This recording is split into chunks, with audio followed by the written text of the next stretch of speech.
2000 টাকার নোট থাকলে তা বদল করতে হবে জানিয়েছিল reserve bank of India. 7 October অবধি সেই নোট স্থানীয় ব্যাংকে গিয়ে পাল্টানোর নির্দেশ দেওয়া হয়েছিল।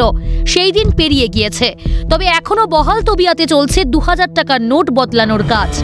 রিজার্ভ ব্যাংকে 2000 টাকার নোট জমা দেওয়ার সময় সকাল 10টা থেকে দুপুর 2টো পর্যন্ত।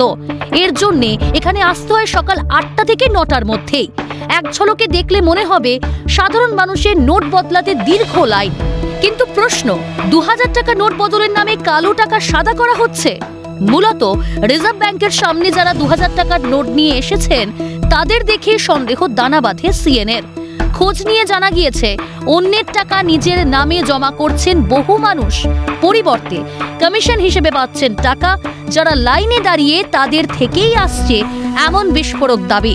তাহলে কি এই চক্রের সঙ্গে জড়িয়ে প্রভাবশালীরা? উঠছে প্রশ্ন।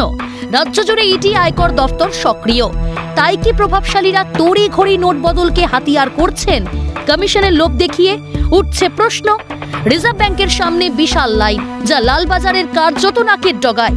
পুলিশের কাছে কি এই অসাধু কারবারের খোঁজ নেই? উঠছে প্রশ্ন। নাকি প্রশাসনের মদতে চলছে অবাধ কারবার, দালাল রাজ? প্রশ্ন তুলছে সাধারণ মানুষ। ক্যালকাটা নিউজ।